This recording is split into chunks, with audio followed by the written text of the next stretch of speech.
দেখেন চমৎকার একটি হাদিস। আল্লাহর নবী বলেছেন, একজন ব্যক্তির একটা বাহন আছে, কারো মোটরসাইকেল, কারো মাইক্রো, কারো ঘোড়া, কারো সাইকেল। এই হাদিসের ভাষ্য হচ্ছে তখনকার বাহন হচ্ছে উট। একটা উট মানে অনেক বড় ব্যাপার। একজন মানুষ তার উটকে হারিয়ে ফেলেছে। আল্লাহ রাসূল বলেছেন একজন মানুষ উটকে হারিয়ে ফেলেছে, তো ঘুমিয়ে পড়েছে। ঘুম থেকে জাগ্রত হওয়ার পরে সে আশাই ছেড়ে দিয়েছে যে তার উটটা আর জীবনে আর ফিরে পাবে না। এখন কথা হলো, ঘুম থেকে জাগ্রত হওয়ার পরে এই লোকটা তার হারানো উটটাকে ফিরে পেয়েছে। আপনাদের কাছে প্রশ্ন, রাসূল তার সাহাবাদেরকে প্রশ্ন করেছে, সাহাবারা বলো তো, এই লোকটা উটটা হারিয়ে যাওয়ার পর, উটটা ফেরত পাওয়ার পর কেমন খুশি হবে? আপনারা বলে তো কেমন খুশি হবে? অনেক খুশি। আল্লাহু আকবার। রাসূল বলেছেন, হারিয়ে যাওয়া উট ফিরে পেয়ে যত না খুশি হয় আল্লাহর বান্দাগুলো যদি গুনাহ করার পরে আল্লাহর কাছে ক্ষমা চায়, তওবা করে, আল্লাহ পাক এই বান্দার সাথে আরো বেশি খুশি হয়। গুনাহ আপনি তওবা করলেন, খুশি হলো কে? আল্লাহ। সুবহানাল্লাহ, সুবহানাল্লাহ। সম্মানিত ভাইয়েরা আমার, সর্বশেষ কথা, আমরা দুই সময়ে গুনাহ করি, একটা দিনে একটা রাতে। রাতের বেলা গুনাহ করার পরে দিনের বেলা আল্লাহকে বললেন, আল্লাহ রাতে তো সবাইকে আমি ফাঁকি দিয়ে গুনাহ করেছি, তুমি একটু মাফ করে দিও। আবার দিনের বেলা গুনাহ করার পরে রাত্রের বেলা আল্লাহকে বলছেন, রাতের আধারে, দিনের বেলা গুনাহ মাফ চাইলে মানুষ দেখবে, এই জন্য রাতের বেলা আপনি একাকী আল্লাহর কাছে গুনাহগুলো মাফ চাচ্ছেন।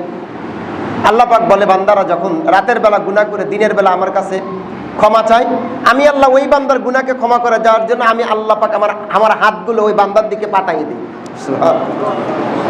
আবার দিনের বেলা গুনাহ করার পরে আল্লাহর বান্দাগুলো যখন রাতের বেলা আল্লাহর কাছে প্রার্থনা করে, মোনাজাত করে, আল্লাহ পাক বলে ওই বান্দার তওবাকে কবুল করার জন্য, গুনাহকে মাফ করে নেওয়ার জন্য আমি আল্লাহ আমার আরশ আজিম থেকে হাতটা ওই বান্দার দিকে পাঠিয়ে দিই। তাহলে এতটুকু আলোচনা থেকে আপনি কি বুঝলেন?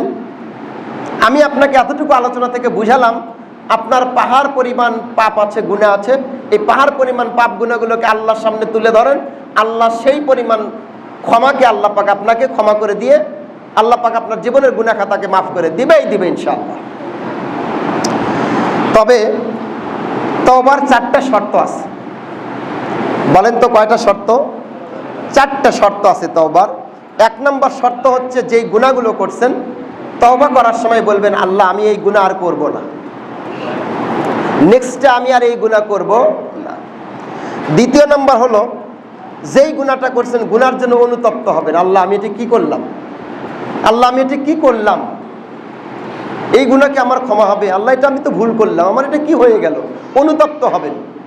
3 নম্বর কথা, নিয়ত করবেন যে গুনাহ করেছে এই গুনাহ আর করব না। 4 নম্বর কথা, বান্দার কেন্দ্রিক যদি কোনো হক থাকে সেই হকটাকে মিটিয়ে দিবেন।